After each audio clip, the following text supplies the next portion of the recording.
carnivora.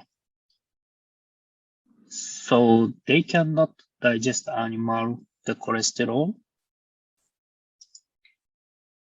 And then it's totally different from the human nutritional metabolism.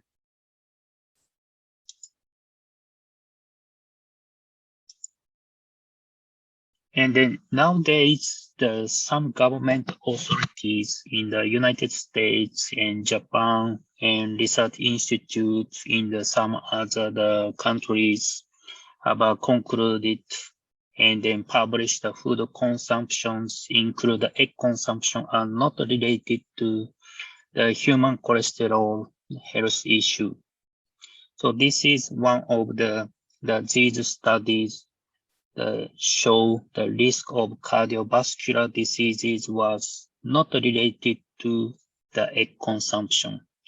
So now you are confident to tell your friend, the customers, and then also the surrounding the people, the eggs are totally safe for the healthier the person. So the mass media also has changed the perception. Then nowadays, the eggs are recognized healthy nutritional food. So we DSM and then our partner marketing company are doing the market survey in the various countries on the egg branding. I hope that we can do something in your market future. Today I will share some outcome of the global egg market survey, what are the trends, the differentiation, and others. So far we investigated over 600 different brands in 24 countries. What points that we have checked were the geographically packages and then claims on the package and also the characteristics. And then we didn't these points like the egg products and then also the genetics and then type of the birds like duck or the quail, something like that. And then we have seen several claims, the nutritional enrichment, and then also the size of the eggs, the genetics, feeding, the production, organic and then non-organic, and then also the other aspects, beside the nutritional aspect, the extra fresh, and then also the eco message with using the recycled packages, and then also the domestic production, not the imported eggs, and also with adding the nice cartoons and then characters for the kids. And then what kinds of the nutritional claim that we had in the supermarket in the Asia Pacific region? Around 16% the vitamins, the enrichment, and then 12% the omega-3, the 7% carotenoids, and then 3% the minerals. So as you can see, the 86% in the whole Asia region still no claims, which means that we have been selling eggs in the wet market as just normal eggs. So besides the nutritional claim, there are several claims, the antibiotic-free, namely the ABF eggs is getting popular in our region. But most of the market, we don't use the antibiotic-free during the laying period. But as a marketing purpose, we try to claim and then big boys the antibiotic free for the consumers. And then also, this is one of the outcome in the survey. In the average, the premium eggs are shown around 900% higher the price than the regular egg in the most of the market. So the left side was from the South America market, and the right side was from the European market. So as we know, the both market are the totally different market situation, but the price trends are very similar. So the key message from this slide, the premium eggs, that definitely we have more the profit in the farm and then also the others. Here is just an example of the market survey in Japan. We investigated the consumer preference for the eggs.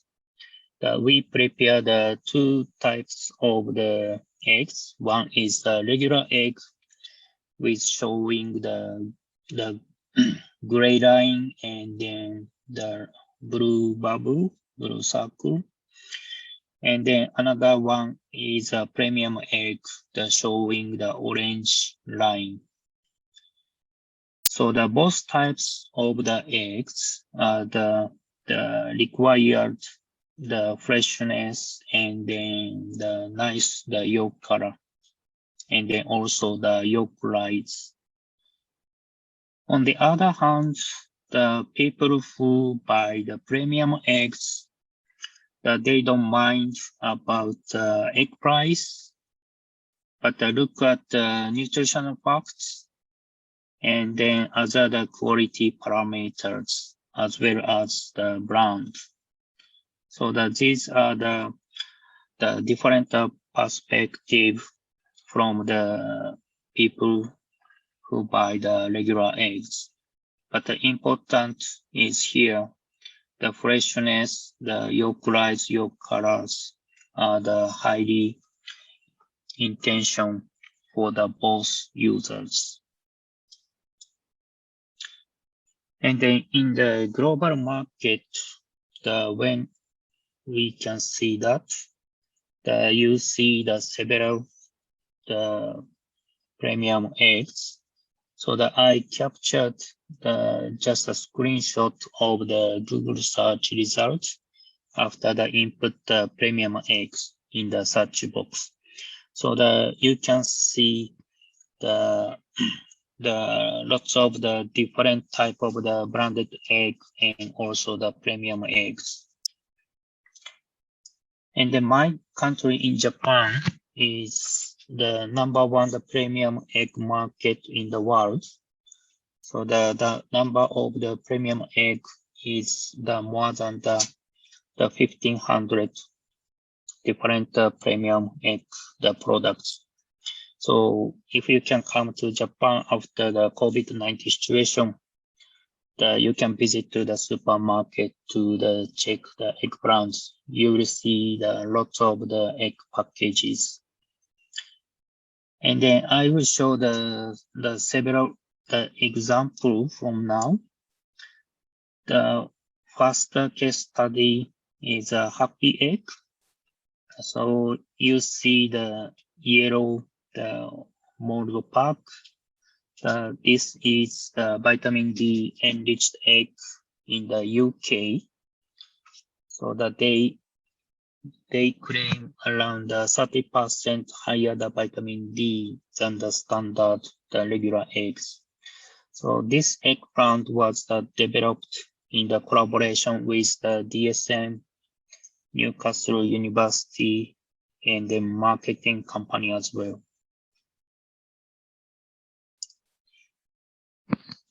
And this bitter gold is a Japanese premium egg produced by the Akita, who is the second biggest layer company in Japan. In the Japan, we have the regulation to claim enriched eggs. So they have to show the data, analyzed nutrient content in the eggs. And then eggs are categorized the 3 different category. One is a regular egg, normal egg, and then second is a nutrient enriched eggs, and then third one is a functional food. So if you get the approval for the functional food, you can show the health claim of the nutrient on the egg packages. So this eggplant increased the 9 different vitamins here, and then DHA and then EPA, and then approved as a vitamin D, the functional food, so that they can claim health claim on the egg packages. This is the unique DHA enriched eggs that produced by the biggest layer company in South Korea. In general, we use the flaxseed or the fish sauce in the feed for the omega-3 or the DHA eggs. But this brand used algae DHA sauce, which is the DHA gold of the DSM product. This company claims about the sustainability to protect the marine source by using the algae DHA sauce to consumers. So they explain it on the egg package how to reduce the marine source impact. And then this brand is getting popular in the Korean market. They are selling this brand in also the biggest Korean supermarket chain under the name of the Lotte. With DSM introduces the OVN concept, the optimum vitamin nutrition, to support healthy hands with better immunity, laying performance, as well as egg quality. I don't explain the detail due to the time limitation, but please let the Nutricell team or my DSM colleagues, if you are interested in it, we can explain the detail about the OVN concept. So with using the OVN concept, we provide OVN brand with the OVN logo on the egg packages to guarantee the high egg quality and then the evidence to care of the hens. Maybe difficult to confirm the logo, but around here you may see the OVN logo. And then also currently we have many customers to put this OVN logo on the egg package. As you can see this slide here and then here. So the many customers use the OVN concept and then they use OVN logo effectively across the world. So just for your reference, the OVN logo is not only on the egg package. You can see on the other animal proteins, the products, and then also the pet food packages. So this is the other example in the Philippines customer, how they show the OVN eggs advantages compared to the brand eggs. So OVN eggs has a much stronger egg yolk membrane than the brand eggs, with the showing this, they promote the freshness to the consumers and then also the buyers. And then this is also the OVN customer, but they claim the fat soluble vitamins, vitamin A, D, and then E. And also use the quality brands here. The quality brand is under the DSM, but mainly used for the food products or the human, the vitamin supplement. The reason why this customer use the quality brand because they wanted to use the same brand with the human products because the eggs are also the human food.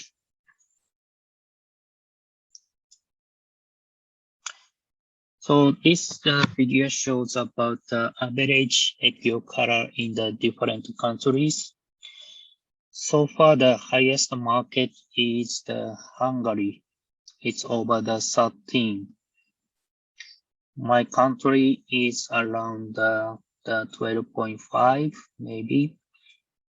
So this is the just average of the each market, include the regular egg and also the premium eggs. So very diverse the situation. But the egg yolk color is one of the important factor for the premium eggs.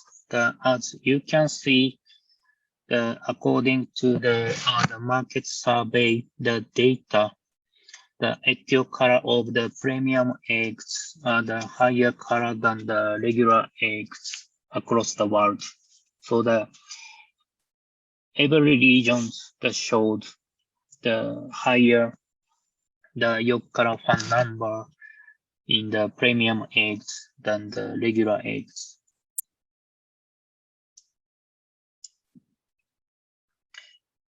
And then egg yolk color that comes from the carotenoids, as you may already know. The carotenoid is one of the nutrients. The research that shows about the carotenoids. It has not only the pigmentation effect, but also some additional benefit, such as the antioxidant effect, and then also the freshness in the table eggs. So thanks to the antioxidant effect, the egg yolk, the membrane is getting stronger. And then also recently, not only the egg yolk pigmentation purpose, but also the breeder application to improve the fertility and then hatchability. The contact xanthin is used. And then this trial shows the higher the egg yolk color of the eggs has a stronger egg yolk membrane than the regular eggs. So this is the very simple, easy differentiation point for the consumers. And then also, maybe you have the customer for the food, the company, who use the egg products for the bakery products or the pasta products or some other food materials. So for these customers, you can also support to help separate egg yolk and the egg white more easily because they use the egg separator machine. And then also the strong egg yolk membrane contributes the food loss, in this case, maybe egg loss. So this picture came from the food company, who produces the poached eggs for the lunchbox. So the success rate is very important for them, and then influences their profit as well.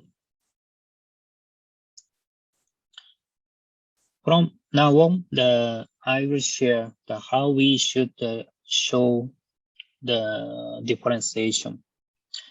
So the egg companies, how do they claim their brand differently from the others? The most popular in the world is shell color. In general, the brown shell color eggs are used for the premium eggs. Some market the claim the white shell eggs, but the majority is the brown shell for the premium eggs. The second point is egg yolk color. As I already mentioned, the brighter egg yolk color is more popular in the premium eggs. According to the market survey, the consumer realized the high nutritional value in the egg, which means the premium eggs are always have the brighter egg yolk color than the regular egg. Actually, we cannot see the nutrition enrichment visually, but we can see the difference, the shell color, and then also the egg yolk color inside. So the color is most important factor for the premium egg, especially for the differentiation. And then unique raw materials in the feed is also the differentiation factor.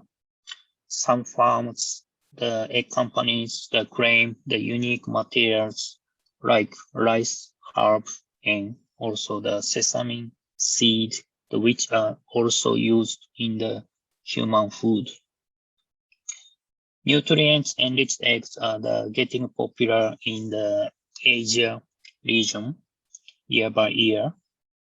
And the most popular egg is omega-3 eggs, as you already seen the slide, with using the fish sauces or the flaxseed, then vitamins, the carotenoids.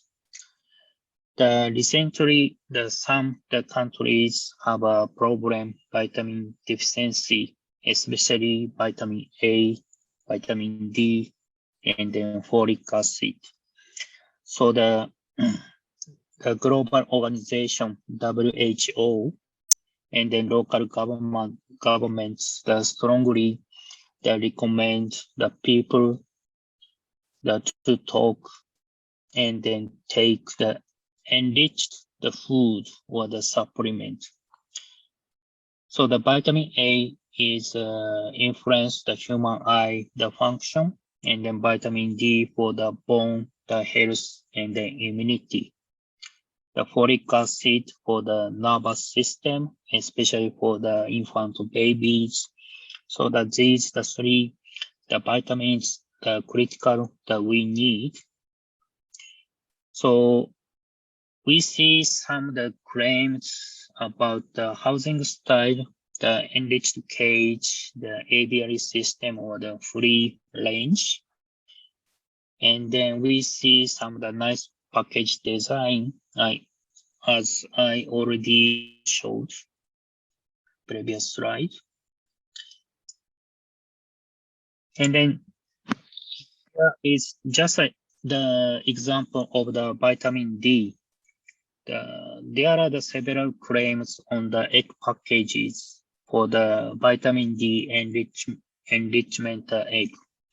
In my experience so far, the hurdles for these options, the achievement are the different levels. So the option 1 is easiest, and then option 5 most difficult for our side in terms of the process. So as you can see, option 1 and then option 2 is easiest to claim. You can just write down the text on the egg package. You don't need to analyze anything. You can just claim on the egg package. And then option 3 and then option 4, you need to analyze the vitamin content in that case. So in that case, you can claim how many times your product higher than others or the regular eggs. And then option 5 is also we can claim the detail side. And then sometimes especially the vitamin D case, we can express as an international unit, IU, or the weight as a microgram or the milligram. So which is the better to express the international unit or the microgram? In general, we normally use the weights like microgram or the gram or the food nutrition, the facts. So that depends on the market situation. So it's up to you that you can decide which unit that you want to use. And then there are the two types of the label claim in the market for the eggs. The one is the value claim per 100 gram edible part of the eggs. This advantage is the consumers understand easily how much the difference, the product by product. For instance, you can claim that the premium egg contains to 200% the vitamin A or vitamin D compared to the regular eggs. So something like that. And the label value in the 100 gram is a significantly larger amount than the per one egg. So this is effective for the marketing purpose. And then another one is the value per one egg. It's also easy to understand how much the nutritional content in this egg, but very wide variation, the actual value. And then we may need to change the label claim by the egg size. Of course, the small size of the egg, the smaller the content, and then the bigger the size has much enough the content. So that we may need to change the value. So in my conclusion on this, the nutrition fact, I recommend you use the value per the 100 edible part of the eggs. And then I show you how much the different transfer efficacy of the micronutrients from the feed to the egg. This triangle figure is summarized from the various papers and then commercial of the experiences. Highest efficacy among these micronutrients are the vitamin A and then DHA, which is more than 50% the transfer efficacy in the eggs from the feed. The second 30 to the 50% efficacy are the B2, B12, biotin, carotenoids.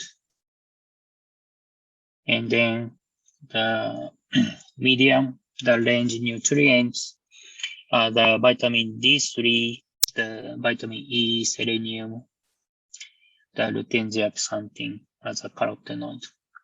And then lower the efficacy are the vitamin B1, K, folic acid, iodine, and also the beta carotene are the most difficult nutrients to deposit into the egg yolk.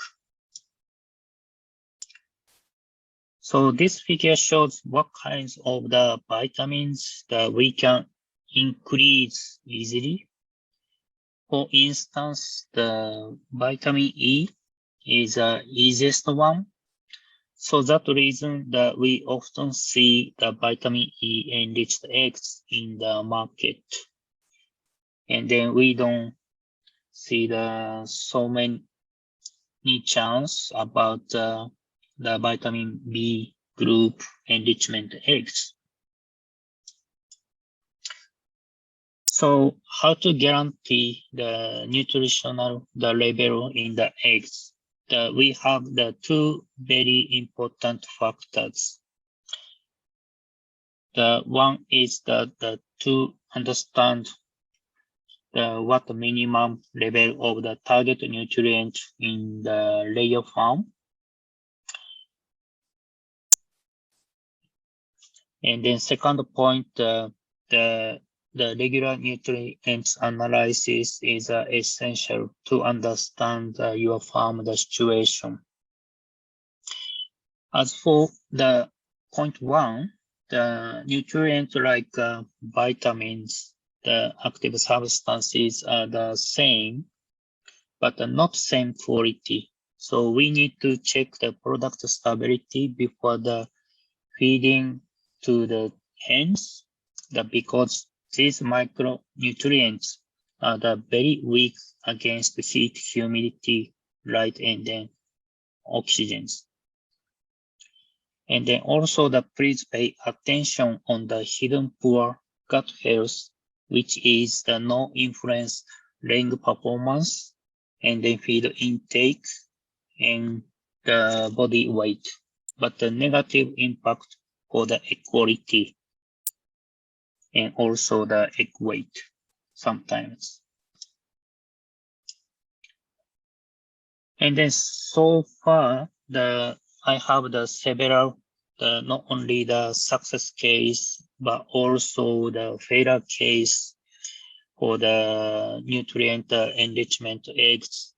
So from my experience, I'd like to share some points to get a successful result. So roughly we can divide the part. So at the beginning, we need to confirm the right level of the vitamins contained in the layer diet to make sure that delivering the vitamins or the other nutrients to hens. The DSM can support the analysis, vitamin analysis, if we want. And then the second part, before going to the second part, another important is probably everybody already realized that eggs are not industrial products. So the nutrition facts in the eggs are very fluctuated by the various factors, maybe the heat stress or diseases or some other reasons. Especially the heat stress conditions make hens consume vitamins or the other nutrients before the transferring into the yolk. To minimize the fluctuation, we need to take care of the hens with the farm and then feed management. And then second part is egg sample collection. I recommend to collect the eggs randomly in the poultry house, not only the one or the two eggs. And the eggs should be 3 weeks after the feeding for the better nutrient accumulation in the eggs. And then also to minimize the individual egg differences, one sample should pull 10 to 20 eggs, ideally as many as possible is good. And then also in case please send the fresh samples as early as possible to avoid the denaturation of the eggs. Then at the lab, the most vitamins, except the vitamin B2 and then B12, are not deposited into the albumin part, but only in the egg yolk part. So I suggest you to ask the analysis labo to separate egg yolk and then egg white, and then use only egg yolk for the analysis. Although the whole egg with the mixture, the egg yolk and the egg white may be used in my experience, we often didn't detect some vitamins from the whole eggs, so the best option is only the egg yolk. So we DSM provide nutritional products, but we are more than just a supplier. We support improve your product quality, your egg quality with using these tools for the monitoring process. The illustrated egg handbook can help to understand your egg status situation, and then probably help the solution. And then yolk fan and then digital yolk fan offer easy measurement of the egg yolk color. And then I check device to analyze the total carotenoid content in the blood and also in the eggs that can support you to know hen health status. And then digital egg tester, which is developed by the global leading egg grading packaging the machinery company. The name is Nabel, to measure the comprehensive egg quality parameters. So that these tools we will be able to support that depends on your interest. So please let us know if you are interested in these supporting tools. So this is I think my final slide as a take-home message. So the eggs are one of the most reasonable and then sustainable, perfect, healthy foods. And then getting popular branded egg and the nutrient-enriched egg across the world, especially in the Asia region.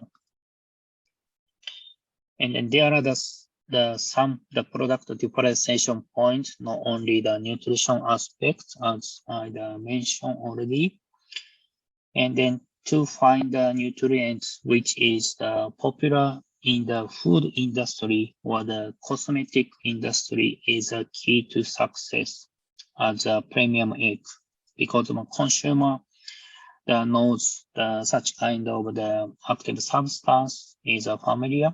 So the point is we try to use these nutritional ingredients. And then nutrient contents in the eggs vary, depends on the hen health status and the environment. So the important things to take care of your hens as healthy. And then egg yolk color is one of the key differentiations between the premium eggs and then the regular eggs. So the color is also the key important factor for the premium eggs. And then we, the DSM, can support develop the premium eggs and then also the major monitoring the egg quality objectively. Thank you for the attention. Terima kasih.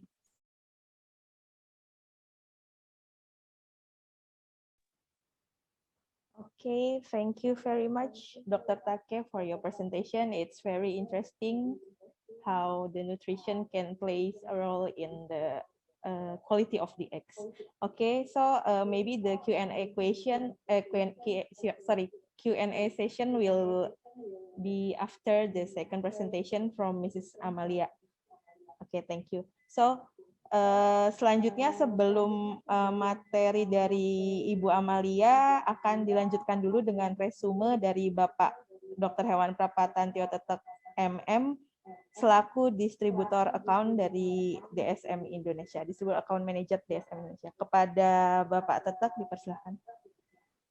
Oke, terima kasih Bu Novitra. Kembali lagi saya ucapkan terima kasih banyak untuk Bapak Ibu semua yang telah hadir di webinar ini untuk menyempatkan waktunya. Kita dari DSM juga diberikan sedikit waktu untuk bisa share terkait functional X yang saat ini kita lihat trennya semakin berkembang. Adapun beberapa summary yang ingin kita highlight di sini bahwa pertumbuhan populasi perlu disupport dengan adanya perkembangan dari makanan yang bernutrisi juga. Dan telur menjadi salah satu sumber makanan yang memiliki gegar pertumbuhan yang sangat signifikan. Kalau pertumbuhan orang tadi disebutkan dari tahun 60-an sampai tahun 2020-an ada sekitar 2 kali, tapi ketika pertumbuhan produksi telur itu bisa sampai 4,9 atau 5 kali. Dan di sini begitu juga telur itu semakin berjalan dia semakin memiliki diferensiasi, sehingga ada yang namanya telur komersial, kemudian ada juga telur premium atau functional egg. Kita ingin menyebut lebih spesifik lagi bahwa premiumnya ini didapatkan karena ini telur untuk positioning khusus sehingga memiliki fungsi yang khusus juga, makanya kita sebutkan istilahnya functional egg. Kemudian dari tadi Dr. Take jelaskan bahwa dari premium eggs ini sendiri trennya terus berkembang, dan kita sebagai negara Indonesia juga trennya terus berkembang. Kita tahu berkembang atau enggak bagaimana, kita bisa lihat 2 tahun lalu ketika kita masuk ke mall, mungkin kalau kita lihat packaging telur-telur yang premium atau functional eggs itu tidak sebanyak yang sekarang. Kita masuk, pasti kita akan lihat dari packaging yang lain, dari produsen yang lain, dan sepertinya tren ini akan terus berkembang. Dan tadi Dr. Take juga menyebutkan untuk memproduksi telur fungsional ada beberapa hal yang menjadi preferensi dari pembeli. Karena kita berbicara mengenai B2C, business to customer, artinya customer kita atau pembeli pada khususnya dia akan memilih penilaian terhadap telur yang fungsional tadi berdasarkan satu freshness, kesegaran dari telur dia, dan yang kedua dia lihatnya dari kualitas kuning telur. Ya ini sebenarnya make sense, karena kalau kita lihat kita beli telur kemudian kita pecahkan, satu warnanya orange, satu lagi warnanya kuning puyeh, kita kan lebih confident kalau yang warnanya orange ini secara persepsi kualitasnya akan lebih baik. Dan di sini kita di DSM tadi sudah dijelaskan kita memiliki banyak sekali experience around the world untuk mendevelop functional eggs. Dan di sini kita dari DSM memiliki 2 jenis support. Yang pertama adalah support teknis, dan kedua support marketing. Support teknis adalah terkait tadi dijelaskan bagaimana kita mereformulasikan beberapa functional egg yang kita bisa develop, bisa yang diperkaya dengan vitamin, bisa diperkaya dengan DHA, tapi kita dari DSM juga selain memberikan support teknis tadi, kita juga memberikan support marketing dari sisi co-branding tadi. Ada yang disebutkan OVN.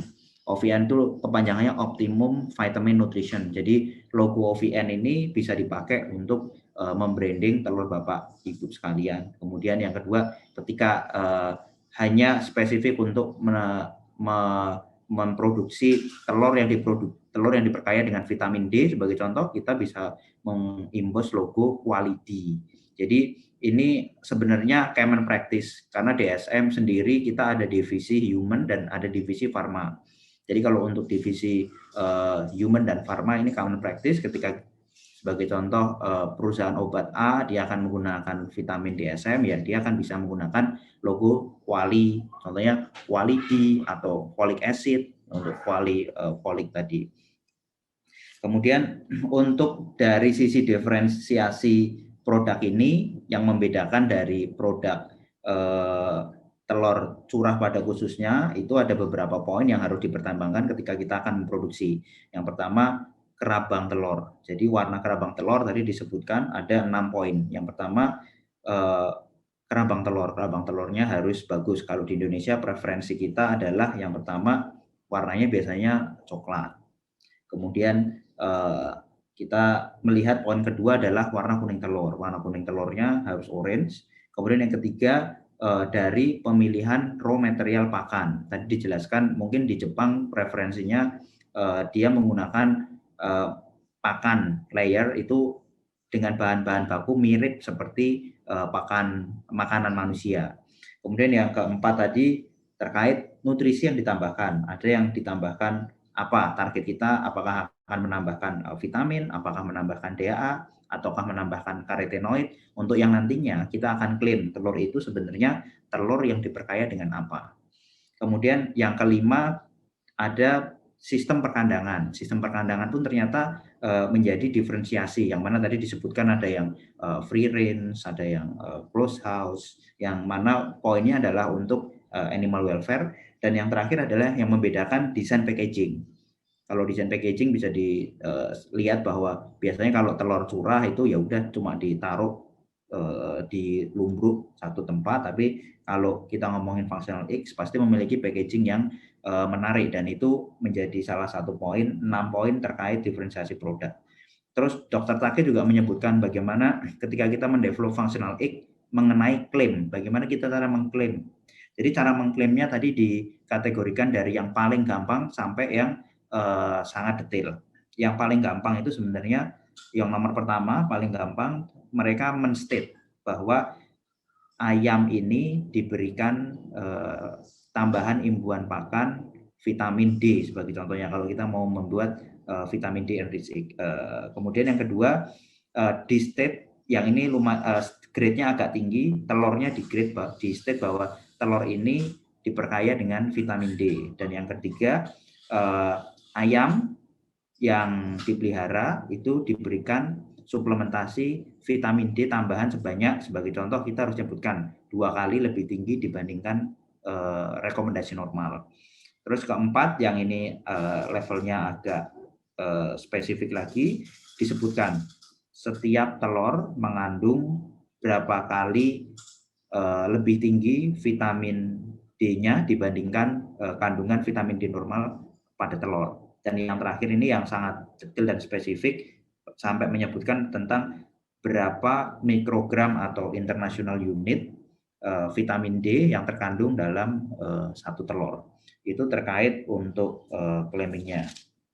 Kemudian yang terakhir bahwa kunci sukses untuk bisa memproduksi functional X yang pertama adalah kita harus tetapkan goal berapa target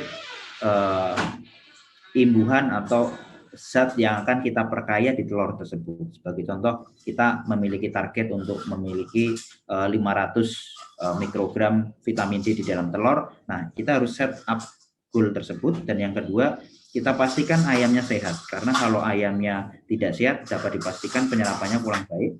Kemudian juga selain itu, kita harus pastikan bahwa sebagai contoh kita ngomong vitamin ini memiliki kualitas yang baik, karena vitamin kita tahu sendiri dia sangat gampang sekali rusak karena oksidasi, karena kelembaban, karena suhu sebagai contoh, dan ini kita harus perhatikan dari awal ketika kita mau produksi. Setelah itu ketika kita sudah setup goal tadi, yang kedua kita aplikasikan ke ayam layer pada khususnya selama 3 minggu. Setelah 3 minggu, kita ambil 10-20 telur untuk kita uji. Nah, pengujiannya biasanya sangat disarankan untuk memisahkan dua, antara putih telur dan kuning telur. Dan ketika kita berbicara mengenai suplementasi vitamin atau functional X spesifik untuk vitamin, kita akan cek di dalam kuning telurnya. terkait berapa retensi vitamin yang terdapat di kuning telur. Itulah nanti yang akan kita gunakan untuk claiming tadi. Dan sebagai penutup, kita melihat bahwa semakin banyak orang sekarang fokus untuk meningkatkan kesehatan. Jadi pandemi ini kita melihat banyak sekali perubahan terkait preferensi customer. Yang awalnya dia prefer sekali dengan brand ataupun dia prefer sekali untuk penampilan seperti itu, tapi kita lihat sekarang mereka switch bahwa fokus mereka adalah meningkatkan kualitas nutrisi dari anggota keluarga mereka, sehingga kita melihat functional X ini menjadi potensi yang baik untuk bisa kita kembangkan lagi ke depannya. Dan kita dari DSM dan Nutricell membuka tangan kita kalau membuka kolaborasi kepada Bapak Ibu semua. Kalau memang kita bisa punya project, kita bisa set up a specific meeting untuk Bapak Ibu, karena bisa jadi masing-masing orang itu punya spesifikasi atau goal yang beda-beda. Jadi kita bisa setup waktu meeting khusus untuk Bapak Ibu semua, customer pada khususnya, dengan tim dari DSM dan juga Nutricell terkait project yang mau dibuat. Kita bisa setup meeting individu di luar meeting yang sekarang ini.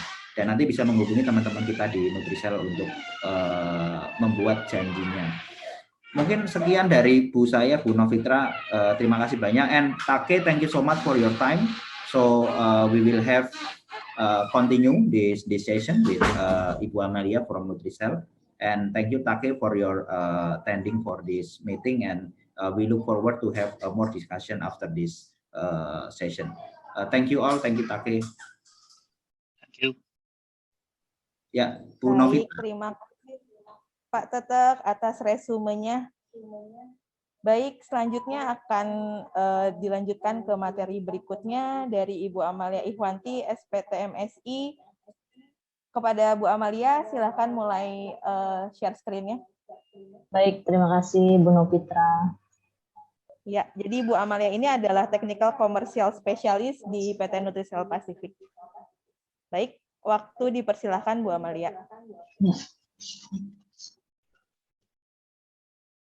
Sudah terlihat ya Bapak Ibu semuanya presentasi dari saya.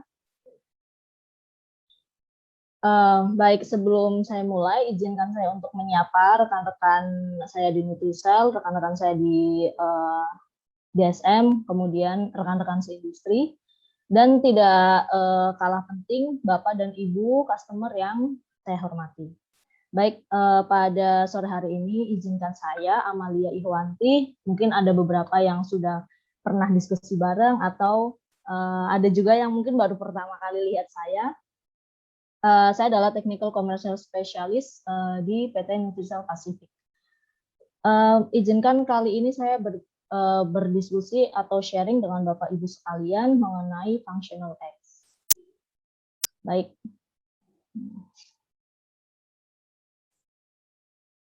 Ya.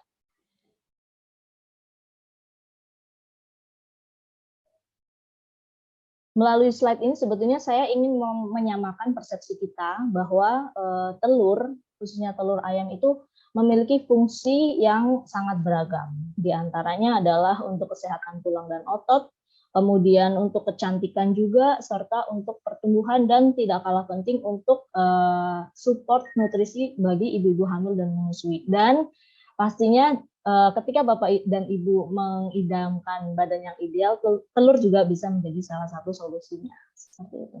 Baik, demikian outline presentasi saya pada sore hari ini, yakni akan diawali dari challenge and opportunity, kemudian solution, serta take home message. Baik, pada awal tahun 2020 kita tahu bahwa kita suffering atau kita menghadapi era baru, yakni pandemi COVID-19, yang mana itu membawa dampak yang relatif buruk terhadap semua sektor. Tetapi di sini kita bisa melihat peluang yang mungkin akan muncul dari adanya pandemi ini, yakni adalah pergeseran pola konsumsi masyarakat yang mana mulai aware tentang healthy food. Nah, disinilah peran functional eggs atau functional food pada umumnya. Seperti itu. Nah, apa sih sebetulnya functional eggs? Jadi functional eggs adalah telur yang memiliki nutrisi maupun nutrien yang direkayasa, bisa jadi lebih tinggi dibandingkan dengan standar dan memiliki benefit terhadap kesehatan. Nah, karena erat kaitannya dengan dilatar belakangi dengan COVID-19 pandemi yang tadi saya jelaskan. Nah, kemudian kenapa sih kita harus mempertimbangkan bahwa functional egg itu penting? Ternyata ada beberapa dampak negatif ketika nutrien dalam tubuh itu kurang. Dalam hal ini misal nyeri tulang, kemudian bisa jadi sakit jantung ataupun istilahnya encok-encok di pinggang gitu ya. Nah, baik. Berbicara tentang konsumsi telur Indonesia per kapita per tahun, berdasarkan data yang saya sajikan berikut, terlihat bahwa tren dari 2017 sampai 2020 ini mengalami kenaikan. Nah, kemungkinan dari 2019 mengalami kenaikan sekitar ya 50-60% karena awareness masyarakat terhadap konsumsi telur itu tadi, karena untuk membentengi tubuhnya agar tidak mudah sakit terkena coronavirus dan something like that. Itu mungkin story behind kenapa konsumsi telur per kapita per tahun di Indonesia relatif memiliki tren yang positif. Kemudian pertanyaannya gimana kita bisa meng-create atau menghasilkan functional eggs? Mungkin ini pertanyaan bagi Bapak dan Ibu di farm, seperti itu.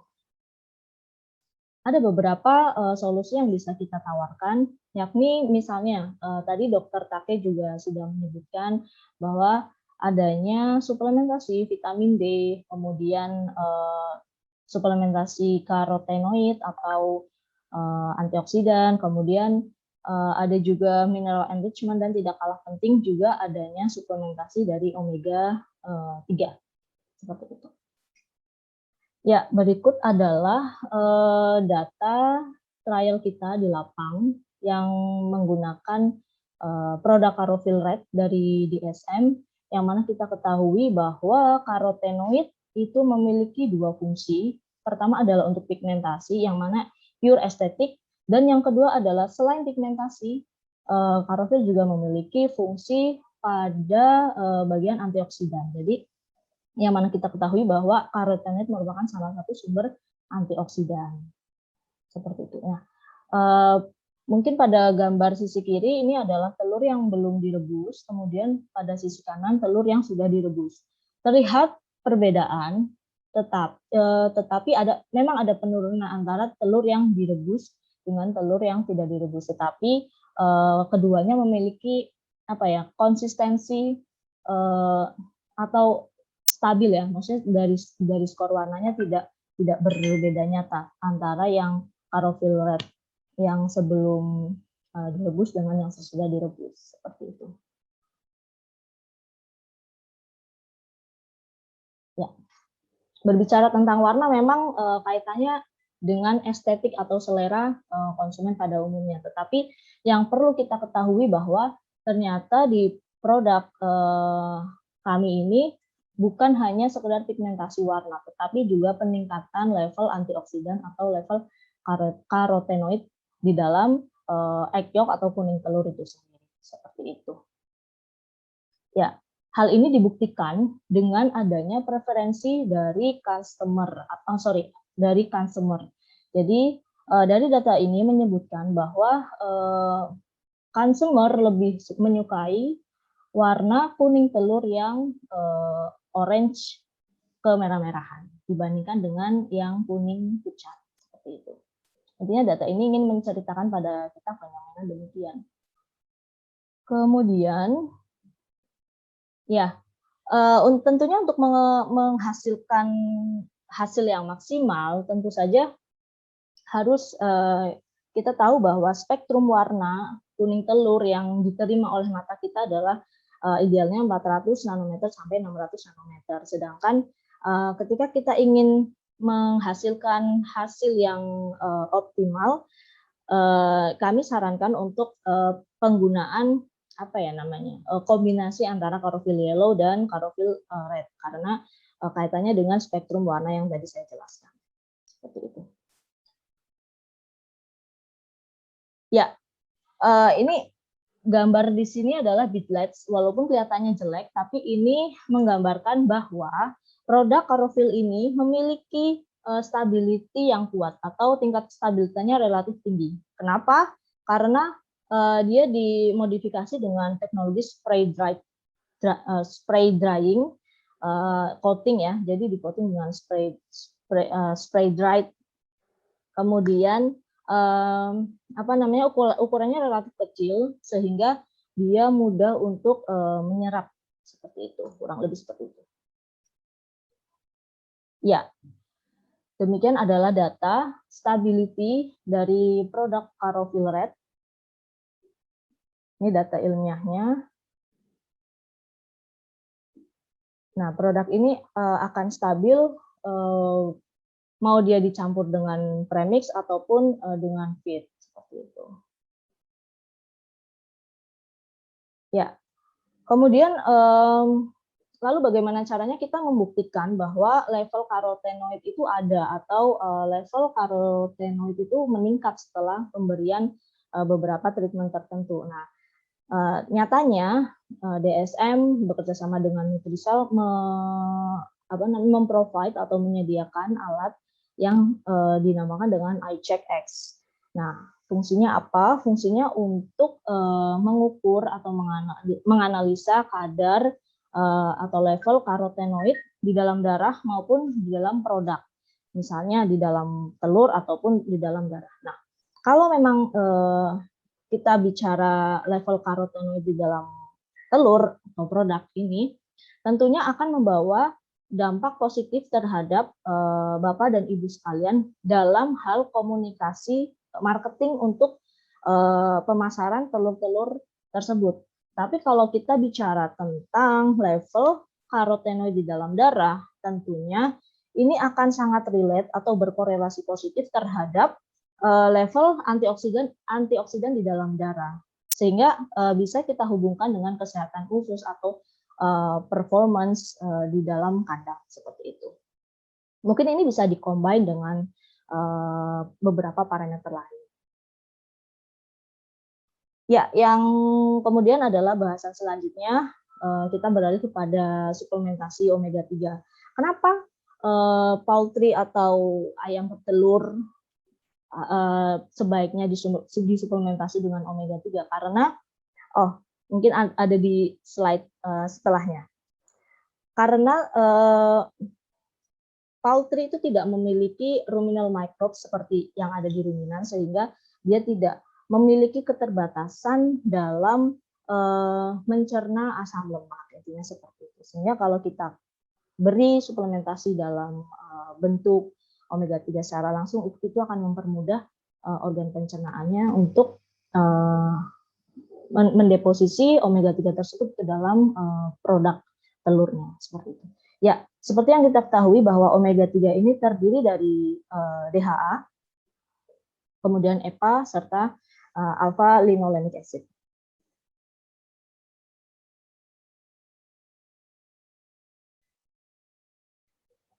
Ya, berikut adalah fungsi atau manfaat serta benefit yang bisa kita dapat ketika kita sebagai manusia mengonsumsi makanan atau pangan ya, bahan pangan yang memiliki kadar DHA dan EPA yang relatif tinggi dan bisa mencukupi untuk kebutuhan kita sehari-hari seperti itu. Baik, berkaitan lagi dengan presentasi yang telah disampaikan oleh Dr. Take bahwa DSM memiliki 2 brand, yakni Lives DHA dan DHA Gold. Lives DHA ini apa? Lives DHA adalah brand untuk manusia. Jadi brand yang dibubuhkan ke dalam produk-produk pangan. Sedangkan DHA Gold itu kaitannya brand yang dibubuhkan ke dalam pakan animal kita. Seperti itu. Lalu pertanyaannya, ini beberapa brand yang sudah beredar dan sudah existing. Demikian juga, ya. Lalu pertanyaannya bagaimana kita bisa mengubah DHA Gold menjadi Lives DHA yang benefitnya bisa kita rasakan langsung untuk dalam hal kita mengonsumsi makanan sehari-hari. Ternyata ini adalah kontribusi kita, terutama Bapak Ibu peternak, ternyata bisa berkontribusi dalam hal pengubahan DHA Gold ini ke dalam benefit lives DHA. Ini saya katakan ini kontribusi kita bersama, karena percuma juga kalau misalnya DHA Gold-nya dia punya benefit bagus tapi tidak bisa kita manfaatkan sebagai sumber makanan yang relatif punya quality bagus untuk kita manusia, seperti itu. Oke, kembali lagi berbicara tentang telur yang disuplementasi dengan DHA. Nyatanya berdasarkan data yang ada penambahan sebanyak 100 mg DHA ketika ayam ini mengonsumsi pakan yang disuplementasi dengan DHA Gold. Angka 150 mg ini tidak mungkin tercapai ketika penambahan omega 3-nya itu dalam bentuk flaxseed ataupun fish oil seperti itu. Ya. Ini adalah beberapa fatty acid profile yang telah kita analisa. Nah, ini slide ini berkaitan dengan tadi yang sudah saya sebutkan bahwa dibandingkan dengan ruminan atau sapi atau kambing ya, unggas itu punya limit enzim endogenus untuk memodifikasi struktur asam lemak itu tadi, sehingga poultry atau unggas itu disarankan untuk disuplementasi dengan DHA dalam bentuk DHA-nya gitu. Oke. Berikut adalah panduan aplikasinya. Ya, setelah kita berdiskusi tentang suplementasi omega 3 ke dalam telur, tentunya kami juga ingin menyampaikan ada beberapa parameter lain yang bisa disuplementasikan di dalam telur. Contohnya adalah vitamin D, seperti itu. Yang mana kita ketahui bahwa vitamin D memiliki benefit yang relatif bagus juga untuk imunitas serta kesehatan tulang, seperti itu. Ya, mungkin ini tadi menjawab salah satu pertanyaan, kalau nggak salah saya tadi lihat di kolom chat ada pertanyaannya Ibu Sahera tentang berapa rate deposition dari produk ya, katakanlah produk vitamin D ke dalam telur, seperti itu. Nah, ini sangat menarik untuk kita diskusikan, dan kemarin juga saya iseng untuk menghitung dengan dosis sekian, kemudian supplying atau vitamin D yang tersuplai ke dalam pakan sekian, kemudian intake vitamin D per ekornya adalah 300. Nah, kemudian kalau kita lihat data tadi dari Dr. Take bahwa vitamin D deposition kan kurang dari 30% ya. Tadi saya sempat lihat. Nah, ini saya bikin 10-30%, tentunya juga dengan kita melihat data yang ada 10-30%. Nah, dihitung berdasarkan matematisnya, enrichment vitamin D setelah menggunakan high D premix adalah 30-50%, seperti itu. Nah, kemudian ini selayang pandang tentang mode of action penyerapan vitamin D, seperti itu. Nah, yang bahwa high D premix ini kan dalam bentuk kalsidiol ya, atau 25-OHD3 ini, yang mana dia ketika dia masuk ke dalam tubuh, ibaratnya dia akan langsung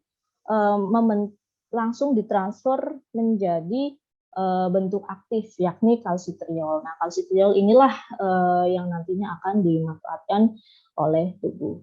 Tetapi ada dua skema ternyata. Ada yang kalsiotropik yang mana untuk kesehatan tulang dan lain sebagainya, dan ada yang jalur non kalsiotropik. Nah, jalur inilah yang difungsikan untuk peningkatan imun tubuh seperti itu. Baik. Ya. Nah, kalau kita bicara tentang imun sistem, otomatis kita akan familiar dengan yang namanya makrofag dan sel dendritik. Seperti ternyata peran vitamin D untuk kedua sel ini adalah dia akan mengenhance dan merangsang pematangan kedua, terutama ke sel dendritik ini, sehingga dia secara langsung akan increase atau meningkatkan respon imun tubuh seperti itu. Sorry.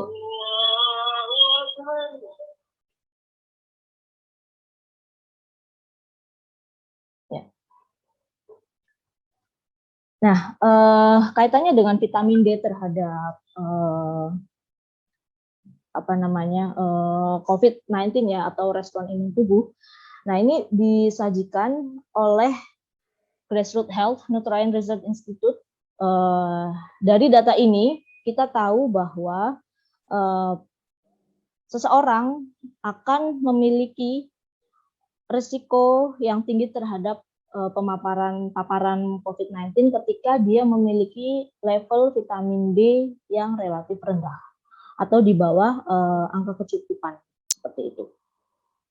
Nah, data ini menyimpulkan demikian, sehingga mudah-mudahan kita bisa berkontribusi dan melihat peluang baru dengan adanya kejadian COVID-19 challenge ini. Salah satunya adalah untuk meng-create functional X dalam hal ini untuk suplementasi vitamin D di dalam telur, seperti itu.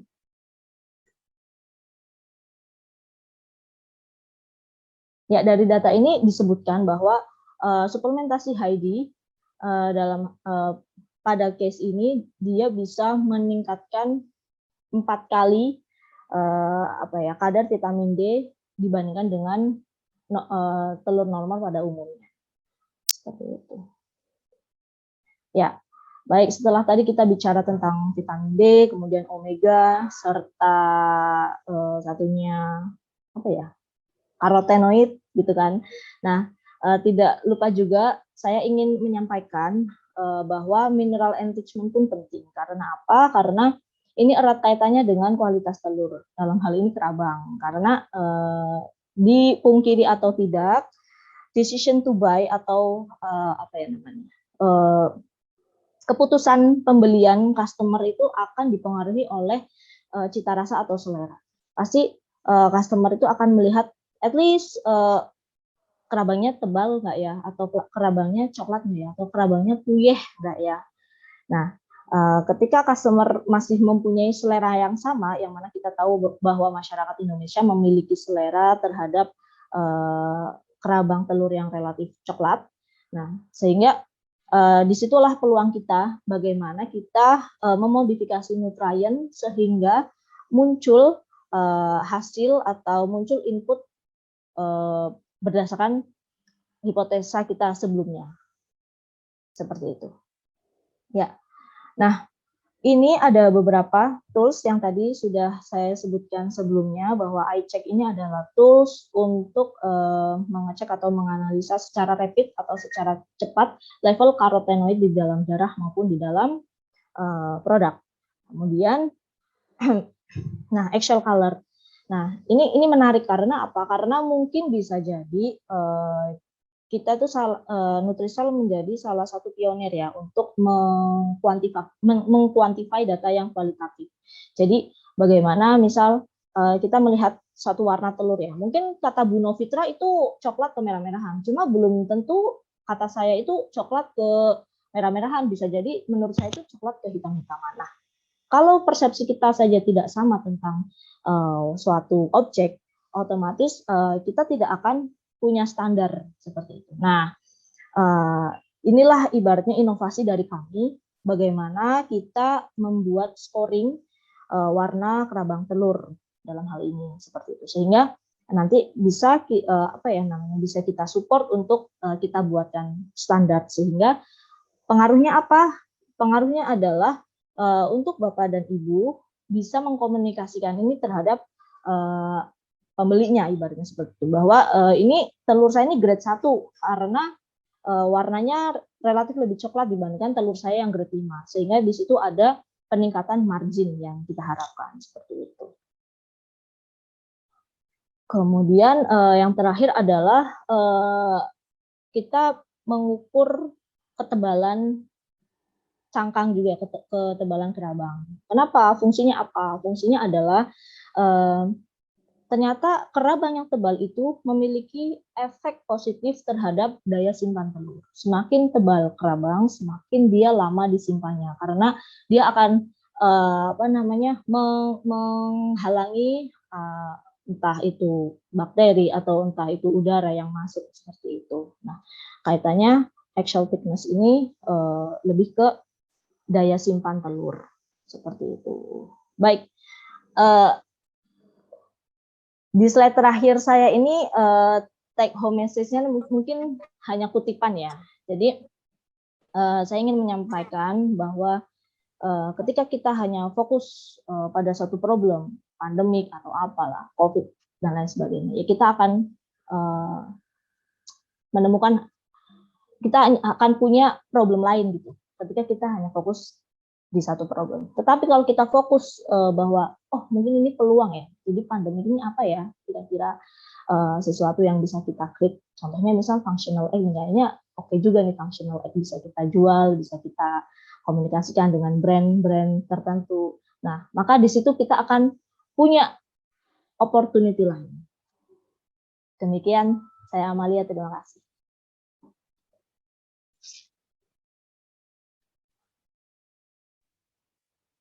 Baik, terima kasih Bu Amalia atas penjelasannya yang sangat menarik. Baik, jadi sesi selanjutnya kita lanjutkan dengan Q&A session atau diskusi. Nah, ini saya cek di komen ya, sudah ada beberapa pertanyaan dan juga Dr. Take sudah menjawab beberapa dengan mentranslate sendiri mungkin ya pertanyaannya. So, Dr. Take, thank you for answering questions in the comment section. And maybe I will explain your explanation by bahasa for the participant.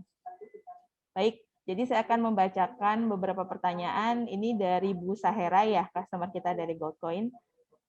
Jadi yang pertama, pertanyaan dari Bu Sahera, berapa persen vitamin D yang akan terdeposit di telur dari yang disediakan di pakan?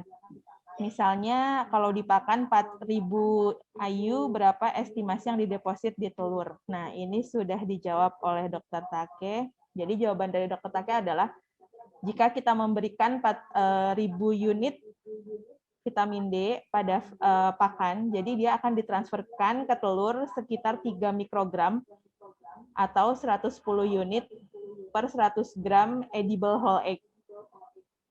Tetapi itu juga tergantung dengan kondisi ayamnya, stresnya bagaimana, dan juga faktor-faktor lainnya. Nah, itu mungkin pertanyaan pertama. Kemudian pertanyaan kedua, banyak prinsipal yang menyarankan perihal efikasi mulai terlihat setelah 3 minggu. Mohon penjelasan atau kalau ada jurnal berdasarkan fisiologis nutrisi. Jawaban dari Dr. Take adalah iya, memang membutuhkan waktu sekitar 3-4 minggu untuk akumulasi nutrisi. Jadi kita akan share beberapa jurnal atau evidence-nya mungkin setelah sesi ini atau setelah acara ini ya.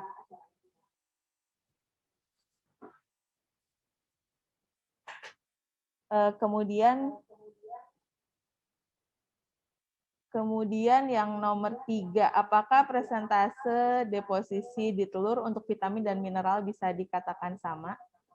Jawaban dari Dr. Take adalah deposisinya, rate-nya dari vitamin dan mineral berbeda, dan juga target tisu di telur juga berbeda. Jadi apakah di yolk-nya atau di albumen part? Oke, sebelum saya melanjutkan kepada pertanyaan selanjutnya, mungkin saya akan mengembalikan ke Dr. Take jika ada jawaban selanjutnya. Dr. Take, can you explain more on the question for this 3 questions from Bu Sahera, so we can know more about the explanation? You mean the first questions? Yes. Yeah, first 3 questions, if you can explain more on the question. Hello, good Yeah. afternoon, Bu Novitra. Sorry, can I direct communication with Dr. yeah. Take in this Sure. group? Okay. Hi, Dr. Take. This is Sahera from Coin Indonesia. Hello. Hello, nice to meet you. Regarding your answer in the chat box, I just worried that I have a miscalculation from your answer. But referring to Miss Amelia presentation, if I'm not mistaken, the deposition is around 30 until 50% from the feeds, right? Yep. Yes, Yes. it's correct. So when my question is around, if we provide 4,000 vitamin D, 4,000 IU in vitamin C, it should be in the, we expect in the yolk, we expect in the egg is around 1,200, right?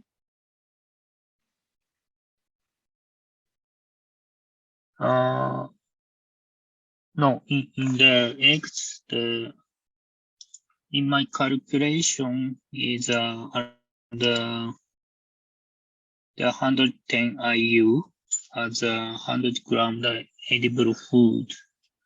So that is the slightly the difference about the deposition rate and also the actual content in terms of the calculation. So the example from the 4,000 IU in the feed to the egg yolk, I just calculate the real number we analyzed before in the several research. And then the deposition rate is also the vary, depends on the situation. So that maybe that confuse everybody. So I always recommend our customers to analyze the actual content, not only just the calculation. Because of the vitamin deposition, as well as the mineral deposition, the very big difference that depends the farm condition, hence condition. So the various factors that influence the actual content in the eggs. So the important things to know the minimum content in your egg and also the maximum content in the egg to monitor continuously maybe once every quarter. Otherwise we can get miss the value.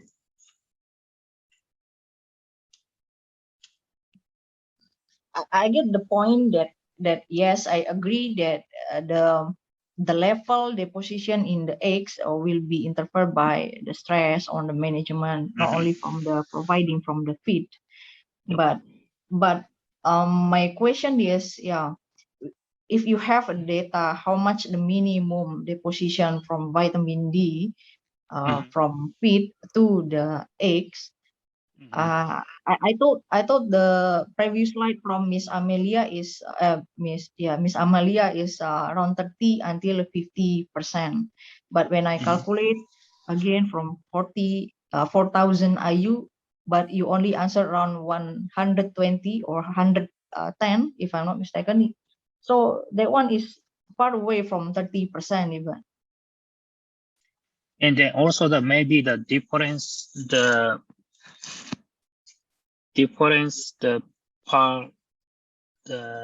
whole egg or only the egg yolk content. So the target how can I say, target the the egg part. Okay. Mbak, So, Mbak, so you want to say that this egg target is only for the egg yolk, not for the whole egg, right? Yes, Mbak, maybe. Or inverse back. Mbak. So that this slide.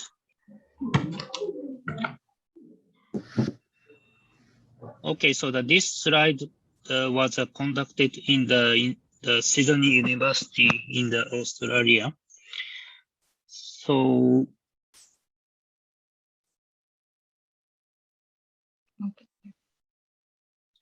and then they analyzed separately the vitamin D3 and then 25 hydroxy, right?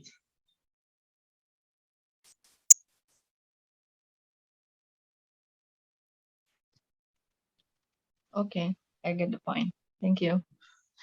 And then I also incorporated the analysis result in my calculation. So this is the 100 gram the egg yolk, not the whole eggs. Mhm. And then yeah.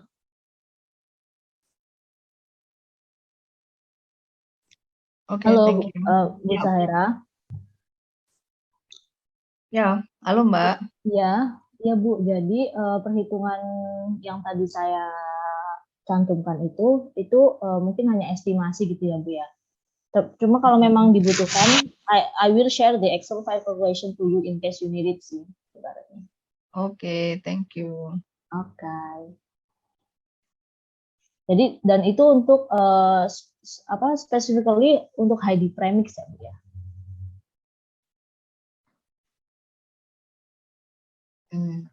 Mungkin saya tambahin sedikit ya, Silakan Pak Wira.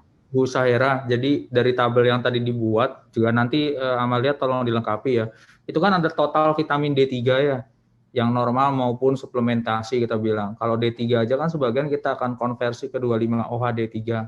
Dan yang perlu kita ingat dari 25-OH-D3 itu pun akan tetap digunakan minimum untuk metabolisme ya, untuk mengatur PTH hormon dan sebagainya, terutama dalam proses metabolisme kalsium fosfor. Nah, sisanya itu baru akan dideposisi di kuning telur yang terbanyak, karena ini merupakan fat soluble vitamin. Jadi itu mungkin perlu menjadi catatan juga buat kita semua gitu. Terima kasih.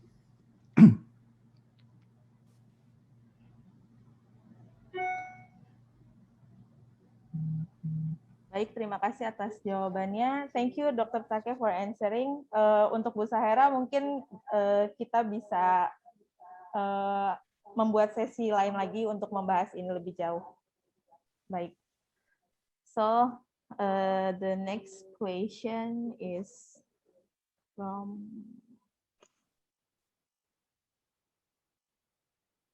Okay, this is already answered as well by Dr. Take. So, is it if we enrich eggs with vitamin D, we can see it from the physical. Dr. Take, can you explain? Yeah, that question is interesting. Thank you for raising this question. But unfortunately, it's quite difficult to observe the physical appearance by the feeding the vitamin D3 or the other vitamins. Basically, we don't see any difference. Maybe we can realize the much stronger the eggshell, but probably we don't know after the feeding the vitamins. So only the findings we can analyze the vitamin D level in the blood or the eggs. Is we can easily to know about these eggs, adding more the eggs, and then this blood level obviously the higher amount of the vitamin D3 in the regular diet. So only this method is to find out without enriched vitamins. Oke, thank you Dr. Take. Jadi jawabannya adalah secara fisik memang sangat sulit ya untuk mengobserve apakah itu telurnya tinggi vitamin D atau tidak. Jadi kita membutuhkan analisa lanjutan untuk melihat level vitamin D baik pada darah ataupun pada telur. Okay, so the next question for Dr. Take is from KSF. So may I ask for the DHA product, is there a time estimation when the product will be readily available again? It is difficult to find immediate alternative. Meanwhile, we still need to continue supplying our customers our product that we promise by using your DHA product. So maybe this question is related to the commercial aspects, right? Not the technical. Yeah. So maybe okay. I will hand over to the Nutricell team or the TETEG or the other DSM colleagues in the Indonesia. Yeah. Thank you, Dr. Take. Okay.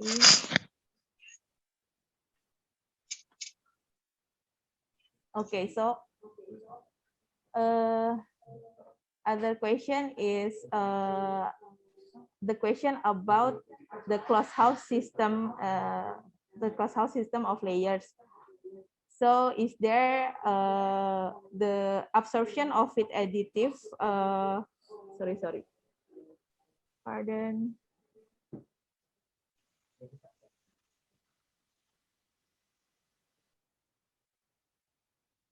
Okay, so is there the absorption of the feed additive to the eggs sorry, maybe I will translate first. Okay. Amalia bantu translate, Amalia, pertanyaannya itu loh Ya. dari Pak Komara. Aku Amalia agak bingung Pak sama pertanyaannya, maaf. Jadi intinya kayak gini, Take, they asking what is different or any difference feed additive or feed supplement absorption or depositions for the closed host system, free range, and another let's say farm typically farms. Yeah, that is a good question. Yeah. In biological system, in cage birds and then the free range bird, for instance, there are no significant difference in terms of the absorption in the body, but the big difference about the feed intake and then also the stress level between the cage hens and then the free range aviary system, blah blah blah. So in terms of the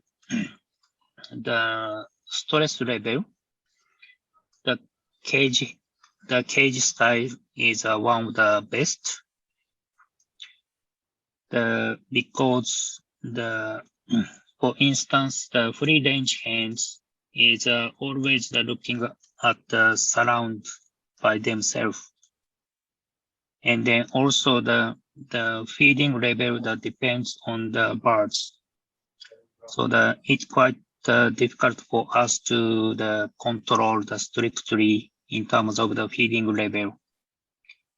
And then also the stress conditions and then the diseases, the situation is very easy to suffer in the aviary system compared to the cage hens. Yeah. So the absorption itself is not so the significant difference among the cage housing system. but the stress level are the totally different. There are several research paper on the showing this evidence. So I will share if you are interested in that point. Oke, thank you Dr. Take. Dari Bu Amalia, apakah akan menambahkan atau ada bisa diresum yang dari jawaban dari Dr. Take?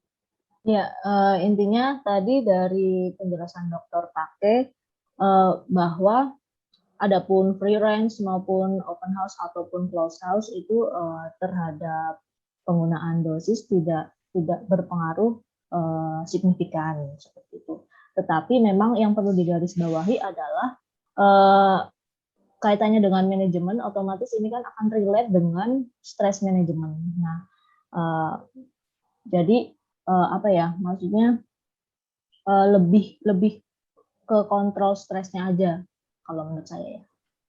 Yang tadi diresume oleh dari resume Dr. Take juga.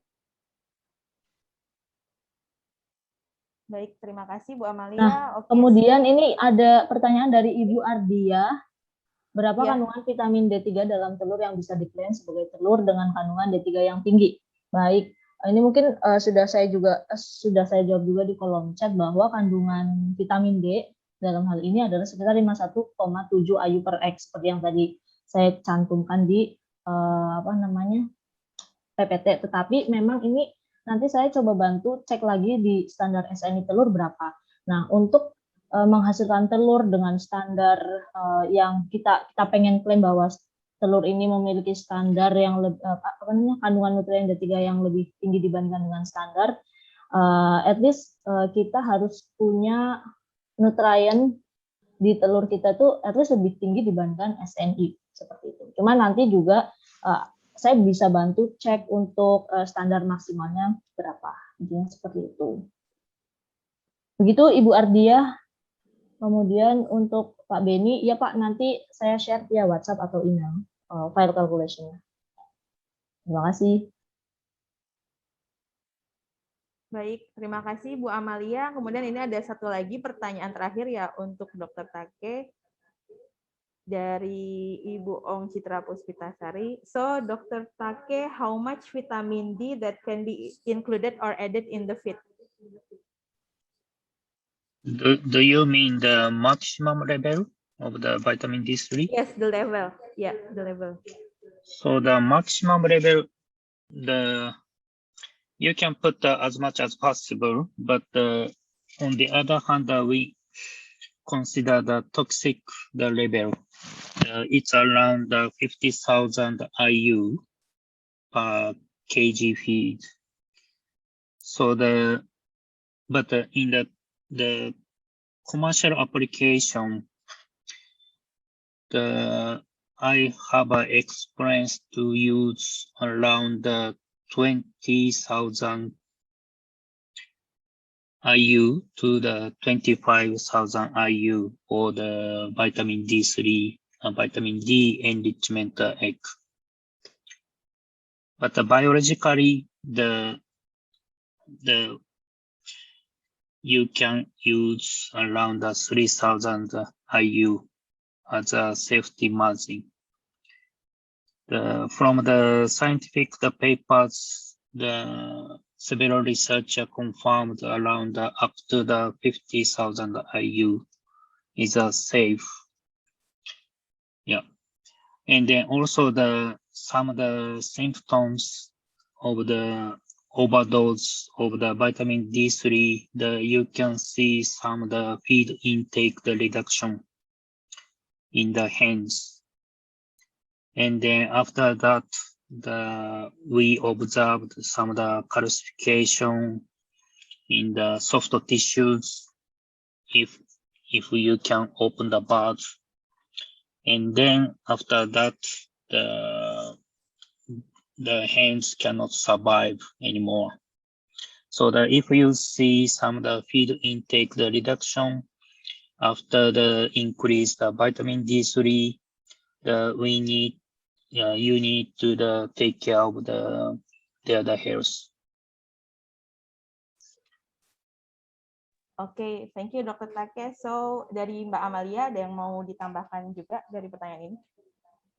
Tidak ada, Bu. Okay, so this is another question for Dr. Take. What about light factor on vitamin D deposition in egg? What is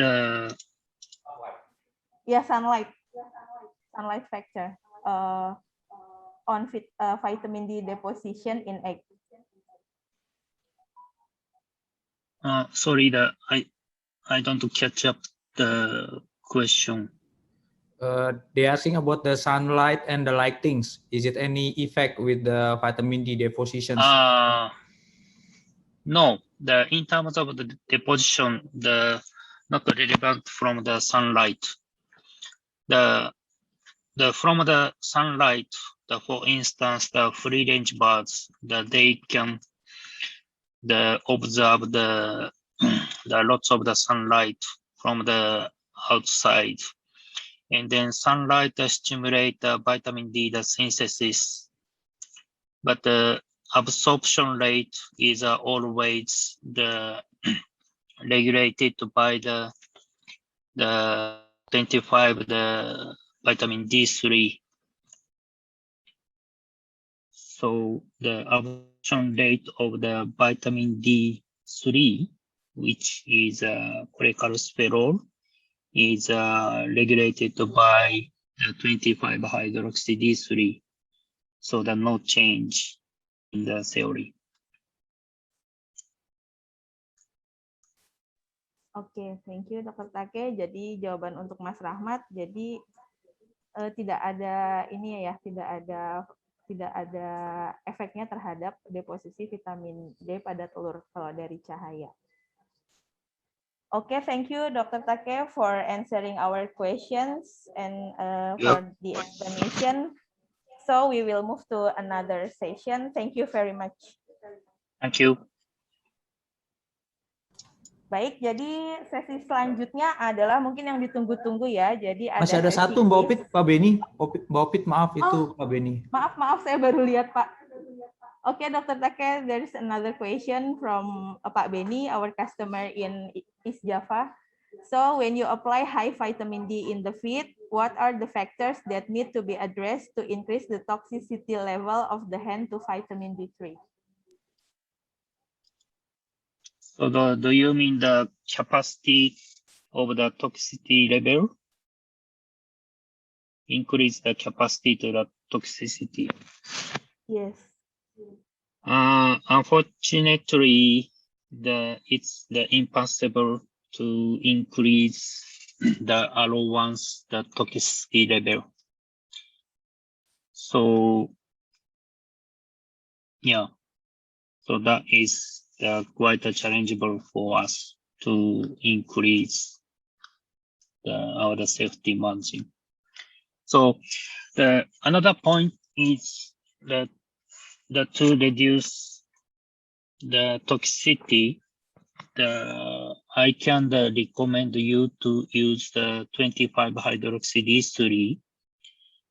For instance, the high D for the DSM product, because of the 25 hydroxy D3 that can regulate the blood calcium level, and then also adjust the vitamin D3 level, the two convert into the 25 hydroxy D3. So if the 25 hydroxy D3, you can put the optimum level, for instance, the 69, the microgram per kg feed, plus the 15,000 or the 20,000 vitamin D3 instead of the 30,000 IU the vitamin D3, because after the deposit into the egg yolk the vitamin D3 and then also the 25-hydroxy D3. We can calculate the total vitamin D, which is the 25-hydroxy D3 is calculated 5 times the higher the bioefficacy than the normal vitamin D3 cholecalciferol. So, for instance, 1 IU, the 25-hydroxy D3 equal to the 5 IU, the total vitamin D. On the other hand, the 1 vitamin D3 is equal to just 1 total vitamin D. So if you have a plan to create vitamin D enrichment eggs, I recommend you to use the 25-hydroxy D3 as a high D to increase the beta efficacy. But we cannot increase the safety margin over the toxic level. Okay, so there's another question from Pak Benny. If I heard you correctly, you mentioned that 20,000 units vitamin D is not toxic to the birds. No, Is that in commercial or lab setting? Even in the commercial, no toxic level.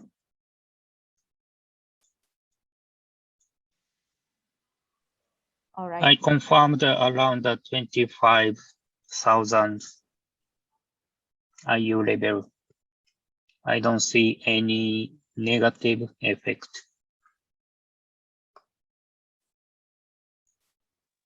Oke, thank you very much, Dr. Take. Dari You're welcome. Mbak Amalia atau Pak Wira, mungkin ada yang ditambahkan? Dari saya nggak ada, Mbak. Saya nggak ada. Nggak ada. Terima kasih. Oke, Dr. Take, thank you for your explanation. So we'll move to the quiz session. Thank you. Okay.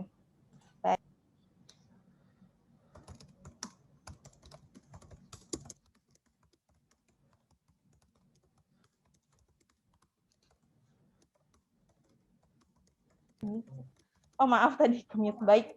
Jadi kita akan beralih ke sesi quiz. Jadi saya akan membaca